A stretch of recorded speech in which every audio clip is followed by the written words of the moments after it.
uma cena no filme Anatomia de uma Queda que talvez seja a mais violenta do filme. E não é a morte em si, mas é sobre a gravação de uma briga. Porque naquele momento a gente percebe que o julgamento nunca foi apenas sobre um possível crime. Era sobre quem aquela mulher era. O tribunal queria descobrir se Sandra matou ou não matou o marido. Mas a sociedade parece muito mais interessada em descobrir se ela é uma boa ou má mulher. Olá, que tal?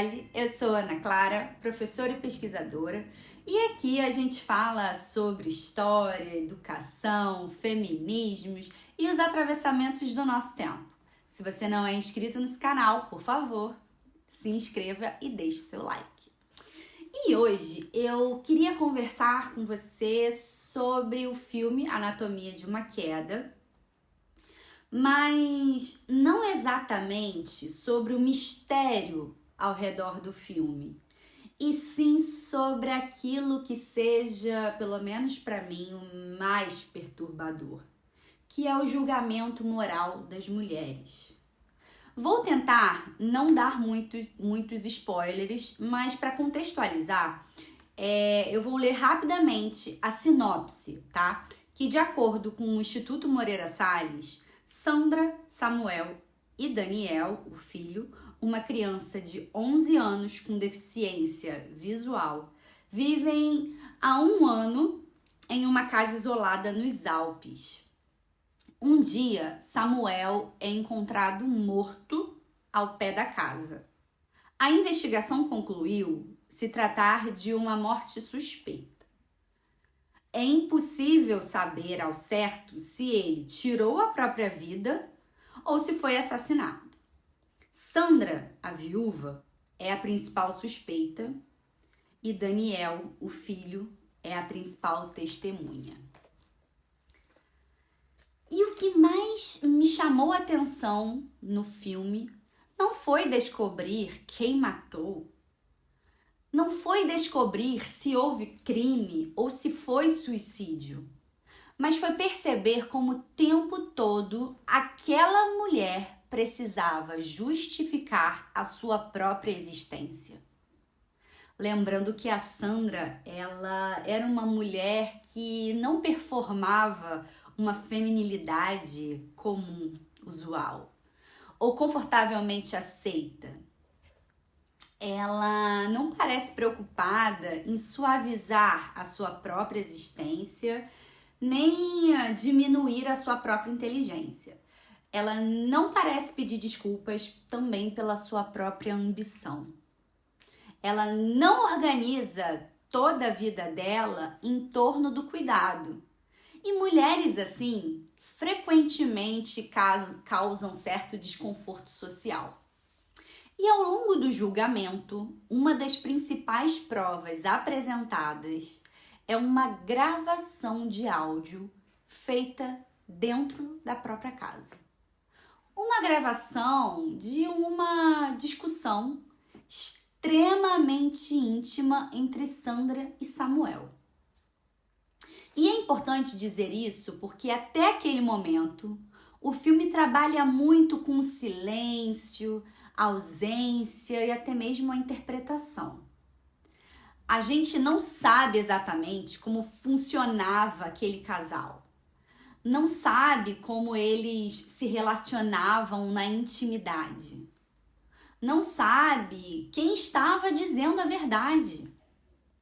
Então, quando essa gravação aparece, é quase como se o filme abrisse uma porta que deveria permanecer fechada. E para mim, essa pode ser uma das cenas mais violentas do filme. Porque pensem comigo, a Sandra ela não sabia que estava sendo gravada, principalmente em momentos íntimos. Então, durante uma discussão comum de um casal. E aquilo que deveria permanecer sobre a intimidade do casal vira um material público, vira prova, vira um espetáculo.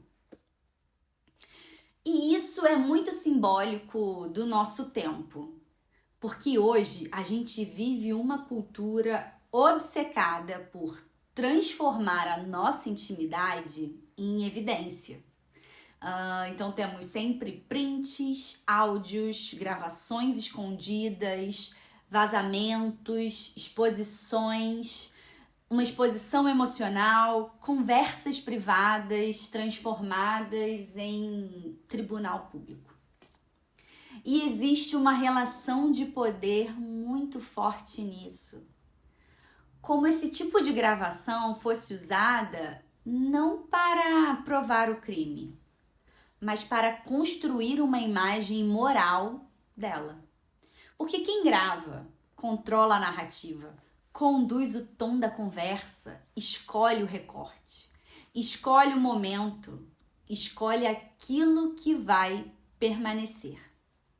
A Sandra não escolheu transformar aquela dor, aquela briga em um material público. A gravação não é usada apenas para investigar um possível crime. Ela é usada para construir uma imagem moral daquela mulher. A gravação não tenta apenas provar se Sandra matou alguém. Ela tenta provar que a Sandra é uma mulher ruim. E é aí que o filme fica brilhante. Porque em muitos momentos o tribunal parece menos interessado em descobrir o que aconteceu e o mais interessado em decidir se Sandra merece ou não a confiança do público. E isso acontece muito com nós mulheres. Mulheres frequentemente precisam parecer emocionalmente corretas para serem consideradas inocentes. O jeito que falam, o tom da voz, a forma como reagem, a sua maternidade, a sua sexualidade, a sua carreira, tudo vira evidência moral. E o filme mostra isso de forma muito cruel. Porque Sandra nunca pôde ser apenas uma pessoa complexa. Ela precisa o tempo inteiro justificar o fato de não ser aquilo que esperam dela. E assim o filme bagunça completamente aquilo que a sociedade espera de um homem e de uma mulher. Porque a Sandra performa um lugar historicamente associado aos homens. Ela, uma mulher produtiva, racional, focada na carreira, emocionalmente contida e intelectualmente reconhecida. A mulher, ela simplesmente é foda. Enquanto Samuel ocupa um lugar historicamente associado às mulheres. Um cara frustrado profissionalmente, ressentido, mas ligado ao cuidado da casa e do filho. Pedindo tempo, pedindo reconhecimento. A sensação é quase de uma inversão dos papéis tradicionais de gênero. E isso é muito desconfortável socialmente, porque a sociedade aceita muito melhor os homens obcecados pela carreira e o sucesso profissional do que mulheres assim. Quando um homem prioriza sua carreira, ele frequentemente é visto como um homem ambicioso, dedicado, brilhante. Mas quando uma mulher faz isso, ela pode virar fria, calculista, egoísta, ausente, desnaturada. O filme nunca diz explicitamente que Sandra é uma péssima mãe, mas o julgamento inteiro sugere isso, e assim, o tempo todo. E a grande questão é o quanto uma mulher pode falhar na performance da feminilidade antes de virar suspeita. Porque existe uma expectativa histórica de que mulheres organizem a própria existência em torno do cuidado emocional, da maternidade idealizada, da disponibilidade afetiva, da obrigação, da doçura. Um acolhimento constante. E Sandra não performa isso da maneira esperada. Ela parece racional demais, controlada demais, intelectualmente demais. E pode ser que exista uma dificuldade social enorme em aceitar mulheres que não suavizam a própria potência. Existe uma expectativa silenciosa de que as mulheres tornem a própria existência menos ameaçadora, que falem mais baixo, que acolham emocionalmente, que tranquilizem os outros. E a Sandra não faz isso. E é justamente isso que incomoda. Porque Samuel não aparece simplesmente como um vilão, sabe? Ele aparece mais como um cara frustrado, paralisado, ressentido. Existe ali uma dor muito profunda relacionada ao seu fracasso.